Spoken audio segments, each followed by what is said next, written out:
ಬೆಳಗಿನಿಂದ ನಾವು ಹೇಳ್ತಾ ಇದ್ವಿ ಆ ಎರಡು ಫೋಟೋ ಹಲವಾರು ಸತ್ಯಗಳನ್ನು ಬಹಿರಂಗಗೊಳಿಸ್ತಾ ಇದೆ. ಆ ಎರಡು ಫೋಟೋ ಇವರ ಕ್ರೌರ್ಯ ಅನ್ನುವಂಥದ್ದು ಏನಿದೆಯಲ್ಲ ಅದನ್ನು ಜಗಜ್ಜಾಹೀರು ಮಾಡಿದೆ. ಆ ಎರಡು ಫೋಟೋ ಇವರಿಗೆ ಮನಸ್ಸಿತ್ತೋ ಇಲ್ವೋ, ಹೃದಯ ಶೂನ್ಯರ ಅನ್ನೋದನ್ನು ಸಾರಿ ಸಾರಿ ಹೇಳ್ತಾ ಇದೆ. ಇನ್ನು ಸ್ಥಳ ಮಹಾಜರನ್ನು ನಡೆಸಲಾಗಿದೆ, ಅದು ಸ್ಟೋನಿ ಬ್ರೂಕ್ಸ್ ಹೋಟೆಲ್ನಲ್ಲಿ.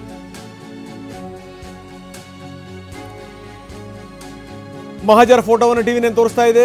ರೇಣುಕಾ ಕೊಲೆಗೂ ಮುನ್ನ ಪಾರ್ಟಿ ಮಾಡಿದಂಥ ಡಿ ಗ್ಯಾಂಗ್ ಪಾರ್ಟಿ ಆದ ಮೇಲೆ ದರ್ಶನ್ ಶೆಡ್ಡಿಗೆ ಹೋಗಿದ್ರು.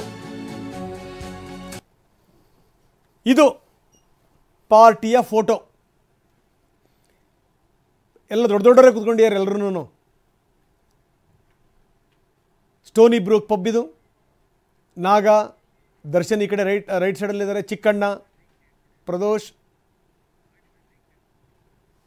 ಅಂದರೆ ಪೊಲೀಸರೇ ಕರ್ಕೊಂಬಂದು ಹೆಂಗೆ ಪಾರ್ಟಿ ಮಾಡ್ತಾ ಇದ್ದೀರಪ್ಪ, ಯಾರ್ಯಾರು ಎಲ್ಲೆಲ್ಲಿ ಕೂತಿದ್ರಿ ಅದನ್ನು, ಯಾರ್ಯಾರು ಅವತ್ತಿದ್ರಲ್ಲ ಮಹಾನುಭಾವರುಗಳು ಅವರೆಲ್ಲರನ್ನೂ ಕೂಡ ಕೂಡಿಸಿದ್ದಾರೆ ಆಯಾ ಜಾಗದಲ್ಲಿ. ದರ್ಶನ್ ರೈಟ್ ಸೈಡಲ್ಲಿದ್ದಾರೆ, ಲೆಫ್ಟ್ ಸೈಡಲ್ಲಿ ನಾಗ, ಈ ಕಡೆ ಚಿಕ್ಕಣ್ಣ, ಆ ಕಡೆ ಪ್ರದೋಷ್, ವಿನಯ್, ನಿಂತಿರುವಂಥವನು ಪವನ್. ಅವನೇ ಫೋಟೋ ತೆಗೆದಿದ್ದು. ಆ ರೇಣುಕಾ ಸ್ವಾಮಿ ಅಂಗಲಾಚ್ತಿರುವಂಥ ಫೋಟೋ ನಾವು ಬೆಳಗ್ಗಿನಿಂದ ತೋರಿಸ್ತಾ ಇದ್ದೀವಲ್ಲ, ಆ ಫೋಟೋ ತೆಗೆದಂಥದ್ದು ಪವನ್ನೇ.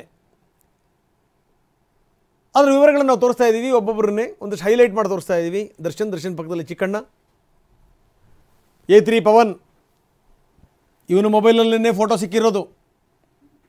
ಪ್ರದೋಷ್ ಮೈಸೂರು ತನಕ ಕರ್ಕೊಂಡು ಹೋಗಿ ದುಡ್ಡು ಕಾಸಿನ ವ್ಯವಹಾರ ನೋಡ್ಕೊಂಡು ಬಂದಂಥ ಪ್ರದೋಷ್. ಇನ್ನು ನಾಗ, ಇವತ್ತಿನ ಸ್ಥಿತಿಗೆ ಇವನು ಕಾರಣ. ಯಾರ್ಯಾರಿದ್ದಾರೆ ಅದರ ವಿವರಗಳನ್ನು ನಾವು ನಿಮಗೆ ತೋರಿಸ್ತಾ ಇದ್ದೀವಿ. A2 ದರ್ಶನ್, ಈ ಕಡೆಗೆ A3 ಪವನ್, ಚಿಕ್ಕಣ್ಣ. ಇದರ ವ್ಯಾಪ್ತಿಲಿಲ್ಲ, ಪ್ರಶ್ನೆ ಬೇರೆ. A14, A11, A10 ಯಾರ್ಯಾರಿದ್ದಾರೆ ಆ ತೋರಿಸ್ತಾ ಇದ್ದೀವಿ. ಅಂದರೆ ಈ ಸ್ಥಳ ಮಹಾಜರು ಅನ್ನುವಂಥದ್ದು ಇದೆಯಲ್ಲ, ಅದೊಂದು ದೊಡ್ಡ ಮುಜುಗರದ ಸಂಗತಿ. ಅದು ಯಾರಾದರೂ ಸ್ಟಾರ್ಗಳು ಹೋಗ್ತಾರೆ ಅನ್ನುವಂಥ ಸಂದರ್ಭದಲ್ಲಿ ಜನ ಕಾಯ್ತಾ ಇರ್ತಾರೆ, ಚಪ್ಪಾಳೆ ಹೊಡೆಯೋಕ್ಕೆ, ಅವ್ರಿಗೆ ವಿಶ್ ಮಾಡೋಕ್ಕೆ, ಫೋಟೋ ತೆಗೆಸ್ಕೊಳ್ಳೋಕ್ಕೆ, ಹಾರ ಹಾಕೋಕ್ಕೆ ಕಾಯ್ತಾ ಇರ್ತಾರೆ. ಸ್ಥಳ ಮಹಾಜರಿಗೆ ಆರೋಪಿಗಳಾಗಿ ಹೋಗಬೇಕಲ್ಲ. ಎಲ್ಲೆಲ್ಲಿ ಯಾರ್ಯಾರು ಕೂತಿದ್ರು ಅಲ್ಲೇ ಕೂಡಿಸಿದ್ರು. ಕೂಡಿಸಿ ಎಲ್ಲ ವಿವರಗಳನ್ನು ಕಲೆ ಹಾಕಿದ್ರು. A2 Darshan, A3 Pavan, A10 Vinay, A11 ನಾಗ, A14 ಪ್ರದೋಷ್, ಮತ್ತೆ ಇದರ ವ್ಯಾಪ್ತಿಯಲ್ಲಿ ಇಲ್ಲದೇ ಇರುವಂಥ ಚಿಕ್ಕಣ್ಣಂಗೆ 2 ಸರಿ ಈಗಾಗಲೇ ಪೊಲೀಸರು ವಿಚಾರಣೆ ಮಾಡಿದ್ದಾರೆ, ಪ್ರಶ್ನೆ ಬೇರೆ. ಎಲ್ಲರನ್ನೂ ಕೂಡ ಕರ್ಕೊಂಬಂದು, ಈಗ ಇಲ್ಲಿ ತನಕ ನಮಗೇನಿತ್ತು ಅಂತಂದರೆ ಈ ಸ್ಥಳ ಮಹಾಜರಿಗೆ ಬೇಡ ಅಂತ ಹೇಳಿದ್ರು, ಹಂಗಾಗಿ ಕರ್ಕೊಂಡು ಹೋಗಿಲ್ಲ ಅನ್ನುವಂಥದ್ದೆಲ್ಲವೂ ಕೂಡ ಇತ್ತಲ್ಲ, ಅದರ ವಿವರಗಳನ್ನು ಫಸ್ಟ್ TV9 ಬಹಿರಂಗ ಮಾಡ್ತಾ ಇದೆ. ಯಾವ ರೀತಿ ಮಹಾಜರು ಆಯಿತು, ಸ್ಥಳ ಮಹಾಜರು ಆಯಿತು, ಯಾರ್ಯಾರನ್ನ ಎಲ್ಲೆಲ್ಲಿ ಕೂಡಿಸಿ ಸ್ಥಳ ಮಹಾಜರು ಮಾಡಿಸಿದ್ರು. ಸ್ಟೋನಿ ಬ್ರೂಕ್ಸ್ ಪಬ್ನಲ್ಲಿ ಅದೊಂದು ಮತ್ತೆ ಮರುಸೃಷ್ಟಿ. ಇದು ಪೊಲೀಸರ ಮರುಸೃಷ್ಟಿ. ಅವ್ರವ್ರನ್ನ ಕರ್ಕೊಂಬಂದು ಅವ್ರವ್ರ ಜಾಗದಲ್ಲೇ ಕೂಡಿಸಿ, ಪೊಲೀಸರು ಕೂಡ ಅಲ್ಲಿದ್ದಾರೆ, ನಾವು ನೋಡ್ತಾ ಇದ್ದೀವಿ. ಆ ಕಡೆಗೆ ACP ಕೂಡ ಇದ್ದಾರೆ, ಚಂದನ್, ಪೊಲೀಸ್ ಸಿಬ್ಬಂದಿ ಇದ್ದಾರೆ. ಅಲ್ಲಲ್ಲೇ ಕೂಡಿಸ್ಕೊಂಡು ದರ್ಶನ್ನಿಂದ ಮಾಹಿತಿ ಕೂಡ ಪಡೆದರು. ಏನು ಎತ್ತ ಏನೇನಾಯಿತು, ಇಲ್ಲಿಗೆ ಬಂದಾದಮೇಲೆ ನಿಮಗೆ ಯಾವ್ಯಾವ ಫೋಟೋಗಳು ಬಂದು, ಯಾರ್ಯಾರು ಬಂದು ಏನೇನು ಮಾಹಿತಿ ಕೊಟ್ಟರು. ಅಲ್ಲಿಗೆ ಪವನ್ ಬಂದಿದ್ದ, ಅಲ್ಲಿ ನಿಂತಿಯಾನ ಅವನು ಕೂಡ. A11 ನಾಗ ಬಂದಿದ್ದ, ವಿನಯ್ ಬಂದ, ಅಲ್ಲಿ ಬಂದು ಒಂದಿಷ್ಟು ಫೋಟೋ ತೋರಿಸಿದ್ರು. ಆವಾಗ ದರ್ಶನ್ ಬಾಯಿಂದ ಬಂದಂಥ ಉದ್ಗಾರ ಹೊಡೆದೇ ಬಿಟ್ರ ಅನ್ನುವಂಥದ್ದು. ಇಂಥದ್ದೆಲ್ಲವೂ ಕೂಡ ಇಂಚಿಂಚು ಮಾಹಿತಿಯನ್ನು ಸಂಗ್ರಹ ಮಾಡಲಾಗಿದೆ. ದರ್ಶನ್ ಮುಂದೆ ಕೂಡಿಸ್ಕೊಂಡೇನೆ ತನಿಖೆಯನ್ನು ಮಾಡಲಾಗಿದೆ. ಮಹಾಜರ ಸಂದರ್ಭದಲ್ಲಿ ದರ್ಶನ್ ಏನಂದರೆ ಏನೂ ಮಾತಾಡಲಿಲ್ಲ, ಮೌನ. ಇದು ಈ ಮಟ್ಟಕ್ಕೆ ಹೋಗ್ಬಿಡುತ್ತೆ ಅಂತ ದರ್ಶನ್ಗೂ ಕೂಡ ಅದರ ಅರಿವಿರಲಿಲ್ಲ. ಮನುಷ್ಯನಿಗೆ ತಪ್ಪು ಮಾಡಿದ ಮೇಲೆ ಅದರ ಅರಿವು ಬರೋದು. ಏನಪ್ಪ ಇದು, ಉಗುರಲ್ಲಿ ಹೋಗೋದಕ್ಕೆ ನಾನು ಕೊಡ್ಲಿ ತಗೊಂಬಿಟ್ನಲ್ಲ, ಎಂಥ ತಪ್ಪು ಮಾಡಿಬಿಟ್ಟೆ ಅಂತ. ಅದೇ ಆಗಿದ್ದು. ಈ ಮಟ್ಟಕ್ಕೆ ಬಂದುಬಿಡ್ತಾ ಅನ್ನುವಂಥ ಭಯ, ಆತಂಕ ಅವರಲ್ಲೂ ಕೂಡ ಇತ್ತು. ಹಾಗಾಗಿ ಒಂದೇ ಒಂದು ಮಾತನ್ನು ಕೂಡ ದರ್ಶನ್ ಆಡಲಿಲ್ಲ. ಆದರೆ ಇನ್ನುಳಿದಂಥವ್ರ ಹತ್ರ ಎಲ್ಲ ವಿವರಗಳನ್ನು ಕಲೆ ಹಾಕಿದರು, ಎಲ್ಲ ವಿವರಗಳನ್ನು. ಸ್ಟೋನಿ ಬ್ರೂಕ್ಸ್ನಲ್ಲಿ ಇವ್ರಿಗೋಸ್ಕರನೇ ಒಂದು ಪಾರ್ಟಿ ಹಾಲ್ ಇದೆಯಂತೆ. ಆ ವಿನಯ್ ಕೂಡ ಫೋಟೋದಲ್ಲಿದ್ದಾನೆ. ಆ ವಿನಯ್ ಒಡೆತನದ ಪಬ್ಬಿದು. ಮಾಲೀಕ ವಿನಯ್ ಡಿ ಬಾಸ್ಗೋಸ್ಕರ ಒಂದು ಸಪರೇಟ್ ಆದಂಥ ಒಂದು ಮೀಟಿಂಗ್ ಹಾಲ್ನೇ ಮಾಡಿದ್ದಾರೆ. ಅಲ್ಲಿ ಫಾರೆಸ್ಟ್ ಥೀಮ್ನಲ್ಲಿ ಪಾರ್ಟಿ ಹಾಲ್ ನಿರ್ಮಾಣ ಆಗಿದೆಯಂತೆ. ಫಾರೆಸ್ಟ್ ಥೀಮ್ನಲ್ಲಿ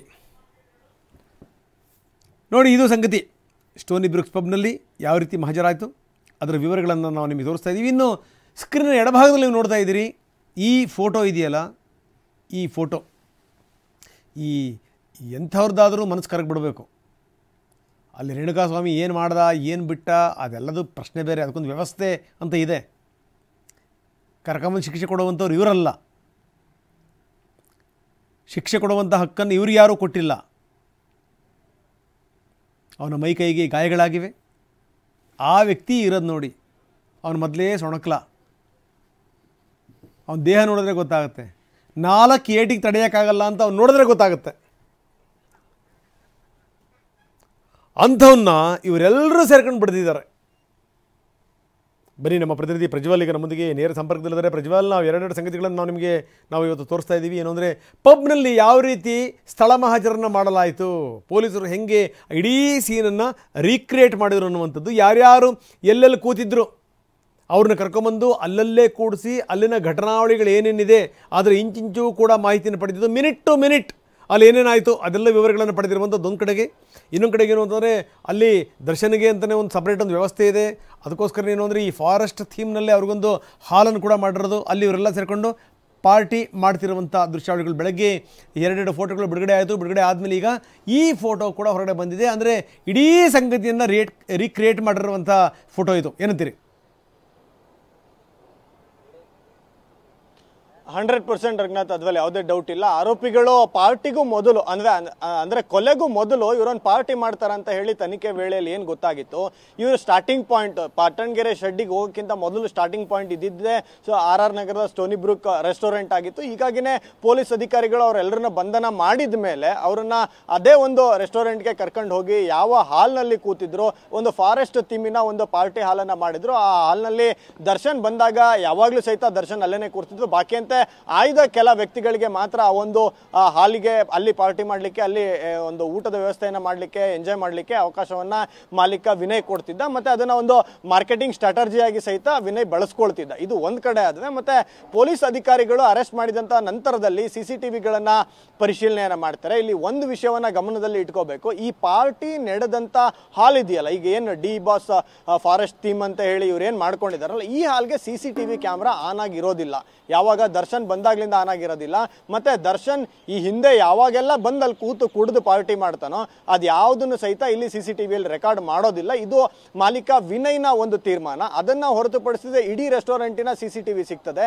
ಪೊಲೀಸ್ ಅಧಿಕಾರಿಗಳಿಗೆ CCTVಯನ್ನ DVR ಅನ್ನ ಪತ್ತೆ ಮಾಡಿ ಅದನ್ನ ರಿಕವರಿ ಮಾಡಿದಂತ ಸಂದರ್ಭದಲ್ಲಿ ಈ ಎಷ್ಟೇ ಹುಡುಕಿದ್ರು ಈ ಒಂದು ಕ್ಯಾಮ್ರಾ ಆನ್ ಆಗೇ ಇರೋದಿಲ್ಲ. ಅಲ್ಲಿದ್ದಂತ ಹಾಲ್ನಲ್ಲಿ ಇದ್ದಂತ ಕ್ಯಾಮ್ರಾ ಆನ್ ಆಗಿರೋದಿಲ್ಲ. ಅದಾದ್ಮೇಲೆ ಪೊಲೀಸರಿಗೆ ಗೊತ್ತಾಗುತ್ತೆ ಇವರು ಅಲ್ಲಿ ರೆಕಾರ್ಡಿಂಗ್ ಅನ್ನೇ ಮಾಡೋದಿಲ್ಲ. ಯಾಕಂತಂದ್ರೆ ದರ್ಶನ್ ಬರೋದು ಎಲ್ರಿಗೂ ಗೊತ್ತಾಗುತ್ತೆ, ಆ ವಿಜುವಲ್ ಸಿಗುತ್ತೆ ಅಂತ ಹೇಳಿ ಈ ಹಿಂದೆಯೂ ಮಾಡಿಲ್ಲ, ಅವತ್ತು ಸಹಿತ ಮಾಡಿಲ್ಲ. ಆದ್ರೆ ಎಂಟ್ರಿ ಎಕ್ಸಿಟ್ ಇದೆಲ್ಲವೂ ಕೂಡ ವಿಡಿಯೋದಲ್ಲಿ ಪೊಲೀಸರಿಗೆ ಸಿಗುತ್ತೆ. ಇದನ್ನ ಆಧರಿಸಿನೇ ಪೊಲೀಸರು ಯಾರ್ಯಾರು ಎಲ್ಲೆಲ್ಲಿ ಕೂತಿದ್ರಿ ಅಂತ ಹೇಳಿ ಅವ್ರನ್ನ ಕೇಳಿದಂತ ಸಂದರ್ಭದಲ್ಲಿ ಅಲ್ಲಿ ಕಾಣಿಸುತ್ತೆ ವಿನಯ್ ದರ್ಶನ್ ಪಕ್ಕದಲ್ಲೇ ಕೂತಿದ್ದಾನೆ. ಅದಾದ್ಮೇಲೆ ಪವನ್ ಅವರಿಬ್ರು ಹಿಂದೆ ಬಂದು ನಿಂತ್ಕೋತಾನೆ.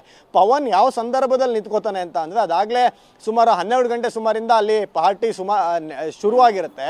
ಅದಾದ್ಮೇಲೆ 3:30-4 ಗಂಟೆ ಸುಮಾರಿಗೆ ಪವನ್ ಅಲ್ಲಿ ಒಂದು ರೌಂಡ್ ಅಸಾಲ್ಟ್ ಅನ್ನ ಮಾಡಿ ರೇಣುಕಾಸ್ವಾಮಿಯನ್ನ ಹೊಡೆದು ಒಂದು ಫೋಟೋವನ್ನು ತಕ್ಕೊಂತಾನೆ. 3 ಫೋಟೋಗಳು, ಈಗ 2 ಫೋಟೋಗಳು ಏನಿದಾವೆ ಅದರಲ್ಲಿ ಪ್ರಮುಖವಾಗಿ ಲಾರಿ ಮುಂದೆ ನಿಂತ್ಕೊಂಡು ಬೇಡ್ಕೊಳ್ತಿರೋ ತರ ಫೋಟೋ ಏನಿದೆ, ಇದನ್ನ ಪವನ್ ಅವನ ಮೊಬೈಲ್ ನಲ್ಲಿ ಕ್ಲಿಕ್ ಮಾಡ್ತಾನೆ. ಆ ಫೋಟೋವನ್ನ ತೆಗೆದುಕೊಂಡು ಬಂದು ಇಲ್ಲಿ ಪಬ್ನಲ್ಲಿ ದರ್ಶನ್ಗೆ ತೋರಿಸುವಂತದ್ದಾಗುತ್ತೆ. ಅದನ್ನ ತೋರಿಸಿದ ನಂತರವಾಗಿ ಇವರು ಹೋಗ್ತಾರೆ, ವಾಪಸ್ ಇವರೆಲ್ಲರೂ ಹೋಗ್ತಾರೆ. ಚಿಕ್ಕಣ್ಣ ಬೈ ಮಿಸ್ಟೇಕ್ ಅಲ್ಲಿಗೆ ಹೋಗೋದಿಲ್ಲ. ಚಿಕ್ಕಣ್ಣ ಸಹಿತ ದರ್ಶನ್ನ ಕೇಳ್ತಾರಂತೆ, ನಾನು ಬರಲ್ಲ ಬಾಸ್ ಅಂತ. ಆದ್ರೆ ದರ್ಶನ್ ಬೇಡ ಅಂತ ಹೇಳಿದ್ರು ಅನ್ನೋ ಕಾರಣಕ್ಕೆ ಚಿಕ್ಕಣ್ಣ ಹೋಗೋದಿಲ್ಲ. ಹೀಗಾಗಿ ಚಿಕ್ಕಣ್ಣ ಅಲ್ಲಿಂದ ಅವರು ವಾಪಸ್ ಅವ್ರ ಮನೆಗೆ ಹೋಗ್ತಾರೆ. ಉಳಿದಂತೆ ಪ್ರದೋಷ್ ಆಗಲಿ, ನಾಗರಾಜ್ ಆಗಲಿ, ವಿನಯ್ ಮತ್ತು ದರ್ಶನ್ ಇವರೆಲ್ಲರೂ ಸಹಿತ ವಾಪಸ್ಸು ಪಟ್ಟಣಗೆರೆ ಶೆಡ್ಡಿಗೆ ಹೋಗ್ತಾರೆ. ಅದಾದಮೇಲೆ ಈ ನಡುವಿನಲ್ಲಿ ಒಂದು ಕಾಲ್ ಬರ್ತದೆ ವಿನಯ್ಗೆ. ಆ ಪಟ್ಟಣಗೆರೆ ಶೆಡ್ನಲ್ಲಿ ಕೆಲಸ ಮಾಡ್ತಿದ್ದಂತ ಒಬ್ಬ ಹುಡುಗ ಕಾಲ್ ಮಾಡಿ ಹೇಳ್ತಾನೆ, ಸರ್ ಯಾರನ್ನೋ ಕರ್ಕೊಬಂದು ಹೊಡೆದು ಬಿಟ್ಟಿದ್ದಾರೆ ಇವರು ಅಂತೇಳಿ. ಆವಾಗ ವಿನಯ್ ಆ ಕಾಲ್ನಲ್ಲಿ ಅವನಿಗೆ ಹೇಳಿರ್ತಾನೆ, ನಾನೇ ಹೇಳಿದ್ದೀನಿ, ನೀನು ತಲೆ ಕೆಡಿಸ್ಕೊಂಬೇಡ, ಒಂದು ಫೋಟೋ ಕಳಿಸು ಅಂತ ಹೇಳ್ತಾನೆ. ಹೀಗಾಗಿ ಎರಡನೇ ಫೋಟೋ ಅಂಗಾತ ಮಲಗಿರುವಂಥ ರೇಣುಕಾಸ್ವಾಮಿಯ ಫೋಟೋ ಏನಿದೆ ಆ ಫೋಟೋವನ್ನು ಪಟ್ಟಣಗೆರೆ ಶೆಡ್ನಲ್ಲಿ ಕೆಲಸ ಮಾಡ್ತಿದ್ದಂಥ ವಿನಯ್ನ ನೌಕರ ಫೋಟೋವನ್ನು ತೆಗೆದು ವಿನಯ್ಗೆ ಕಳಿಸ್ತಾನೆ. ಈಗ ಆ ನೌಕರನ ಮೊಬೈಲ್ನಲ್ಲೂ ಸೀಸರನ್ನು ಮಾಡ್ಕೊಂಡಿದ್ದಾರೆ ಮತ್ತು ವಿನಯ್ನ ಮೊಬೈಲ್ನಲ್ಲೂ ಆ ಫೋಟೋ ರಿಸೀವ್ ಆಗಿರೋದಕ್ಕೆ ಬೇಕಾದಂಥ ಸಾಕ್ಷಿ ಆಧಾರಗಳು ಈಗಾಗಲೇ ಅಧಿಕಾರಿಗಳಿಗೆ ಸಿಕ್ಕಿದ್ದಾವೆ. ಇದು ನಾಳೆ ದಿನ ಕಾನೂನಿನ ತನಿಖೆ ಕಂಪ್ಲೀಟ್ ಆಗಿದೆ. ಟ್ರಯಲ್ಸ್ನಲ್ಲಿ, ನ್ಯಾಯಾಲಯದಲ್ಲಿ ಬಂದಂಥ ಟ್ರಯಲ್ಸ್ನಲ್ಲಿ ಇದು ತುಂಬ ದೊಡ್ಡ ಎವಿಡೆನ್ಸ್ ಆಗಿ ಸಿಗುತ್ತೆ ರಂಗನಾಥ್ ಒಂದು ಕಡೆ. ಮತ್ತು ಈ ಮಹಜರ್ ಮಾಡೋದೇನಿದೆ, ಈ ಮಹಜರ್ನ ಮಾಡಿದಂಥ ಸಂದರ್ಭದಲ್ಲಿ ಇವ್ರಿಗೆ ನೀಡದಂಥ ಹೇಳಿಕೆಗಳನ್ನು ಪುರಸ್ಕರಿಸಲಿಕ್ಕೆಗೋಸ್ಕರನೇ ಒಂದಷ್ಟು ಜನ ಪಂಚರನ್ನ ಕರ್ಕೊಂಡು ಹೋಗಿರ್ತಾರೆ. ಅದರಲ್ಲಿ RTO ಅಧಿಕಾರಿಗಳಾಗ್ಬೋದು, BBMP ಅಧಿಕಾರಿಗಳಾಗ್ಬೋದು, ಮತ್ತು ಇಂಜಿನಿಯರ್ಗಳಾಗ್ಬೋದು, ಸರ್ಕಾರಿ ನೌಕರರನ್ನ ಹೆಚ್ಚಾಗಿ ಬಳಸ್ಕೊಂಡಿದ್ದಾರೆ ಈ ಕೇಸ್ನಲ್ಲೂ ಸಹಿತ. ಯಾಕಂದರೆ ಅವರು ಮುಂದಿನ ದಿನಗಳಲ್ಲಿ ಈ ಹೇಳಿಕೆಯನ್ನು ದರ್ಶನ್ ಆಗ್ಬೋದು, ಚಿಕ್ಕಣ್ಣ ಆಗ್ಬೋದು, ಪ್ರದೋಷ್ ಆಗ್ಬೋದು, ನಾಗರಾಜ್ ಆಗ್ಬೋದು ಇಂಥ ಸ್ಥಳದಲ್ಲಿ ಇಂಥ ಸಮಯದಲ್ಲಿ ನಮ್ಮ ಎದುರುಗಡೆನೆ ನೀಡಿದ್ದಾರೆ ಅನ್ನೋದನ್ನ ನ್ಯಾಯಾಲಯದಲ್ಲಿ ಪುರಸ್ಕರಿಸ್ತಾರೆ. ಹೀಗಾಗಿ ಆ ಮಹಜರ್ನಲ್ಲಿ ಪಂಚರ್ ನೀಡಿದಂಥ ಹೇಳಿಕೆಗಳು ಅವು ಕೂಡ ಇನ್ವೆಸ್ಟಿಗೇಷನ್ನಲ್ಲಿ ಮುಂದಿನ ದಿನಗಳಲ್ಲಿ ಟ್ರಯಲ್ಸ್ನಲ್ಲಿ ಸಾಕಷ್ಟು ಪೊಲೀಸರಿಗೆ ಸಹಾಯಕ್ಕೆ ಬರ್ತವೆ. ಇದೆಲ್ಲವೂ ಕೂಡ ಮುಂದೆ ನ್ಯಾಯಾಲಯದಲ್ಲಿ ಆರೋಪಿಗಳಿಗೆ ಶಿಕ್ಷೆ ಕೊಡಿಸ್ಲಿಕ್ಕೆ ಯಾವ್ಯಾವ ರೂಪದಲ್ಲಿ ಟ್ರಯಲ್ಸ್ನಲ್ಲಿ ವಾದ ವಿವಾದ ನಡೀತವೆ ಅದೆಲ್ಲದಕ್ಕೂ ಸಹಕಾರಿ ಆಗೋ ರೀತಿಯಲ್ಲಿ ಇದೆ ರಂಗನಾಥ್. ಓಕೆ, ಧನ್ಯವಾದ ತಮ್ಮೆಲ್ಲ ಮಾಹಿತಿಗೆ.